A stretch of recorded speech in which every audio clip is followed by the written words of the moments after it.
So I would like to begin my talk this morning by reading an excerpt of an article entitled, "I Will Never Trust You" by Holly Rodan. I am a skeptic at heart. I'm always expecting the worst outcomes, even when everything is going fine. I will have imaginary arguments in my head until I am fully convinced my world is about to fall down all around me. I've been hurt an unreasonable amount of times. Every time I put my trust in someone, it comes back to bite me. I've learned not to rely on anyone. I've learned not to blindly believe promises. I have learned to question everything, to doubt everything. It doesn't matter how many times you repeat those three little words, "I love you." And it doesn't matter if you pledge your loyalty to me with a ring. I will never trust you. I will always keep a lookout for signs you are longing to leave. I will expect you to grow tired of me eventually. Maybe not today, maybe not tomorrow, but eventually. I'm careful about letting down my guard. I only half invest in relationships because I do not want to be destroyed when they end. I protect myself by distancing myself. Do not get attached to anyone. And I temper my expectations. Even though there are good people in this world, most of them are selfish. They are liars. They are cheats. They only look out for themselves. I've had my heart broken countless times. Maybe I'm too broken to see clearly. Maybe it is wrong of me to assume the worst, but maybe not. Maybe I'm right to keep my walls up high. Maybe I'm doing the right thing by wrapping my heart in barbed wire. Maybe being extra cautious does not hurt. Whether I am right or wrong, I cannot change the way my mind works. I cannot force myself to stop being so suspicious, so cautious, so scared. I guess you can say, I have trust issues. So I just ask you if you feel up to it, no requirements. If you can relate to anything that Holly spoke of, either presently or in the past, I invite you to say yes in the chat box.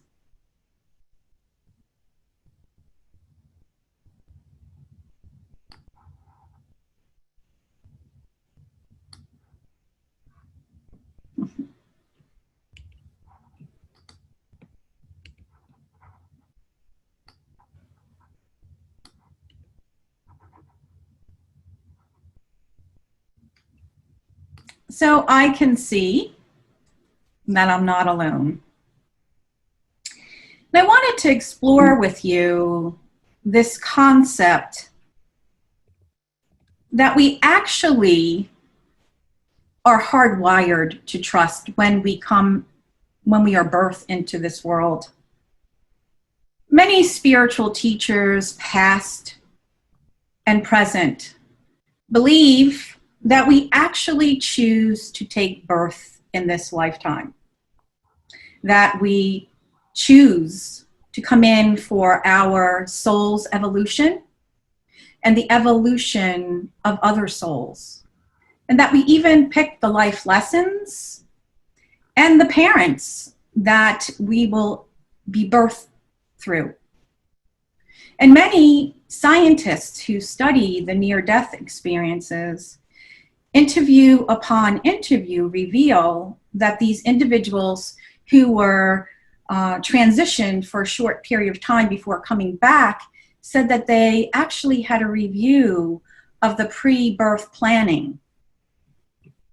So now whether you believe that or not, you can still benefit in this exploration of trust that we will be journeying on together the next couple of weeks.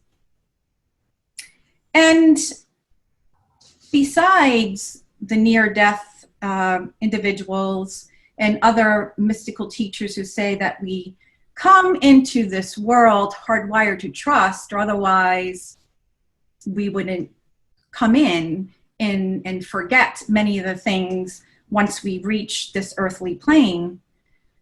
But author, teacher Iyanla Vanzant, in her book, Trust, states that yes, we are hardwired to trust as we enter this earthly plane. That we trust that we will take our first breath. That we trust we will continue to breathe. We trust that when we feed on our mother's breast or suckle a bottle, that milk will flow. And this evidence of hardwired trust continues in our life. We trust that when we put our feet on the ground and walk, that gravity will ground us. We trust that if we turn on a switch in a room, the lights will go on. We trust that if we have to leave our house or apartment to run an errand, that when we return, it will still be standing. And yet many of us, despite not knowing the future, quote unquote, enroll in trainings and coaching programs and college degrees to empower ourselves and to believe and trust that the end result will be that we will find a career, a job that will financially sustain us and even enrich our lives. So what happens? Where does this breakdown of trust begin, or where does our trust meter no longer maybe function properly? And there are many things we can explore, but two major things that we can look to are our significant relationships and this belief that the world has all the power.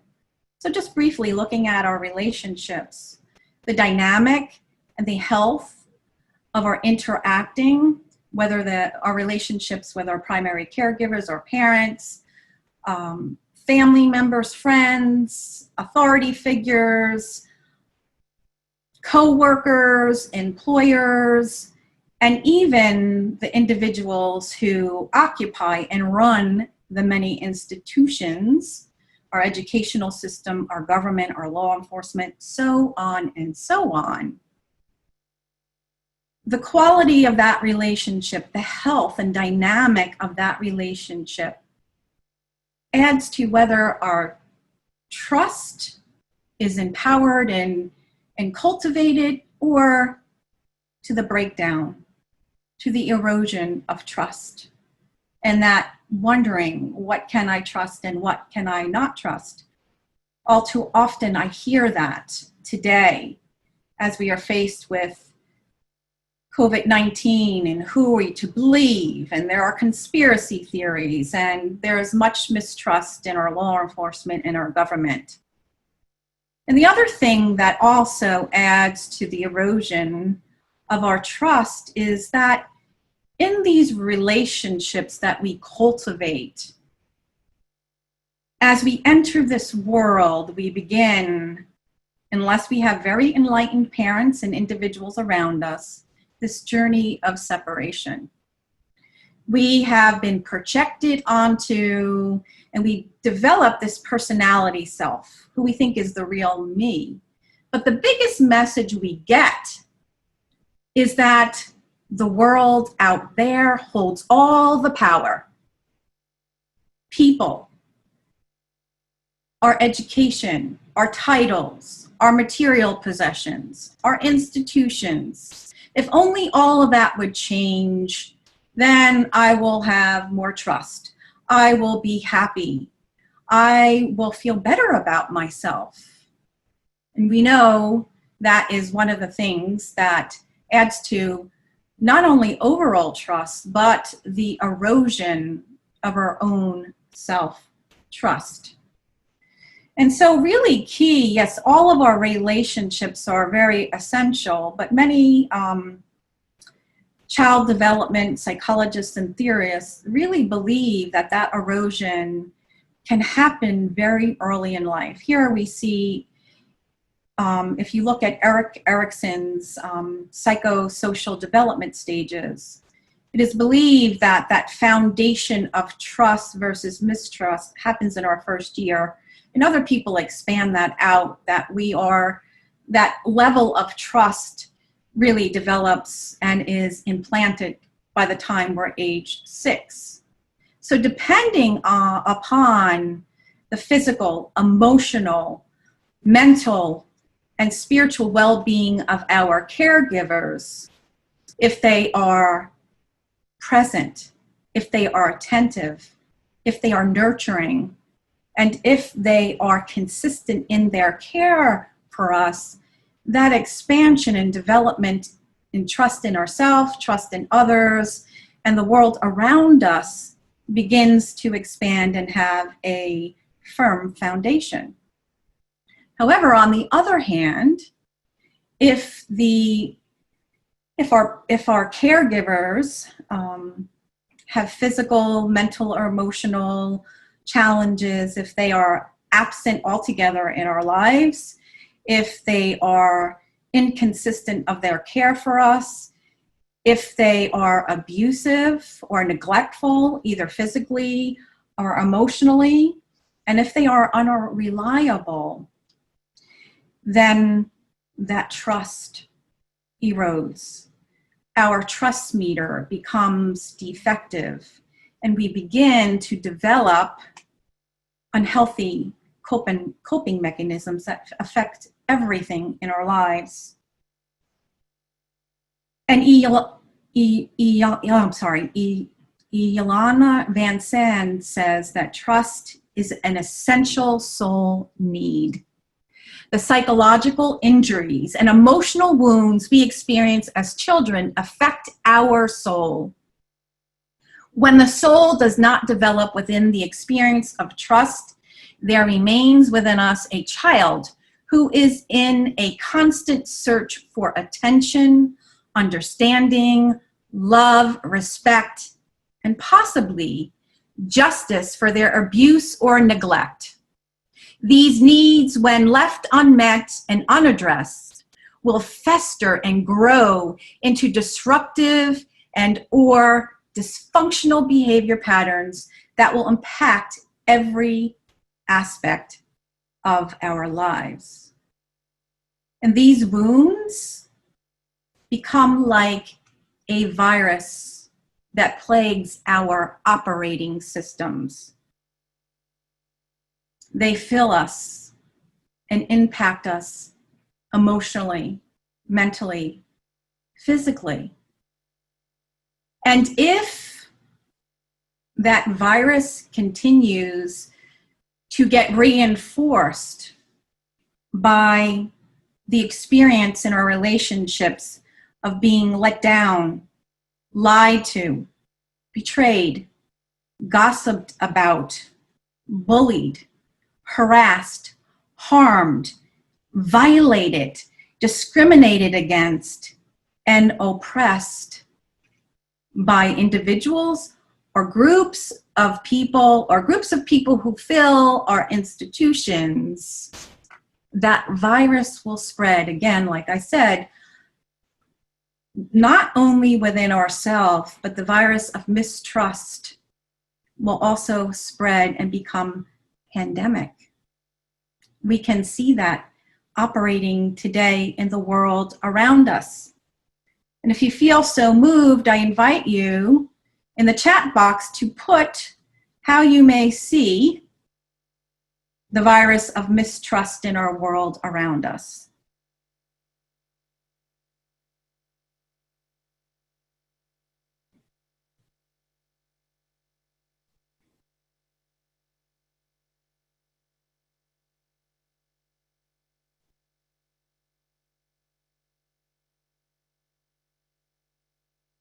Corruption.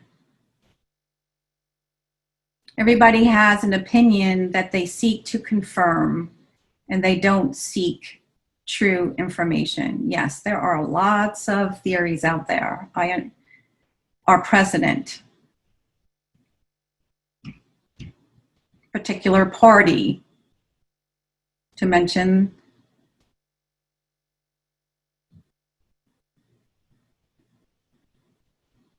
yes to everything. So yes, we can see that all around us.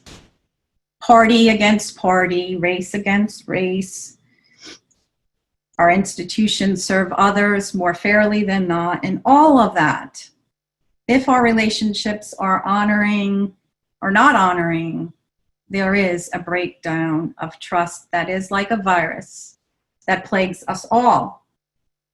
So how do we begin to heal and rebuild our trust? Well, first is to realize that there's a difference between our true self and our false self. All of those projections, our personality self, all of those beliefs that we hold that might be erroneous about ourselves, to heal and to take a close look at those wounds. Because if we do not look at those wounds, if we cannot determine and get in touch with the wisdom of our divine self, if we do not cultivate a relationship with our divine essence and that which is greater or higher power, by whatever name, God, that you call it, if we cannot get in touch with that and begin to dismantle our false self, there is no way that we can ever establish trust. And the other thing that is really important is begin to disengage our power, the belief that our power comes from out there somewhere. Hoping and waiting that someone will come and save the day, because it is up to us. And in order to do this, to really have a trustometer that is healthy, based on divine wisdom and grace and compassion, we must be willing to take an inner journey. And Iyanla Vanzant states this: learning to trust is one of life's most difficult lessons. That's because trust is not a verb, it is a noun. Trust is a state of mind and being. And if you are serious about learning to trust, you need TNT, tenacity, nerve, and time. But what if the real problem is not that we can't trust other people? It's that we can't trust ourselves. But what if the real problem is not that we can't trust other people, it is that we can't trust ourselves? Over the next week, I would like you to just become aware. How are you showing up for yourselves? Do you keep your commitment? Do you take time out to cultivate a relationship with yourself? Do you trust your inner voice? Are you always looking outside to see what everybody else is saying is true or not true? And as you just become aware, we'd like you to bring that as we journey through this series we will be looking at what does it mean to trust ourselves, to trust in something greater than ourselves, God, a higher power, to trust others, and to trust life, the journey of life itself. And so I invite you to help heal this virus of mistrust together. And I'd like to end with a poem called Trust Yourself. I am on a journey toward discovery, step by step. Every mistake I make, I am constantly learning. I've learned makeup smudges when you rub your eyes and drips off your face. When you feel the loneliest, all you can do is to cry into a collection of lost tears.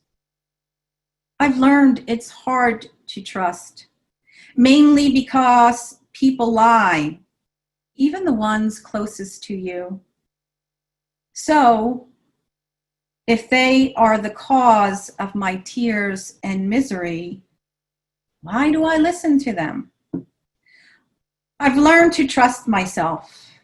I am the lion with courage. I believe no matter who you are, everything will be all right. You can roar louder than the crashes of the ocean waves. Trust yourself. But be merciful to those who have done you wrong. Learn to forgive. Carry your pride. Never be afraid to show people the real you. And above all else, listen to the inner voice and trust your divine self. Namaste, my blessings of light and love to you all. May you have a blessed week.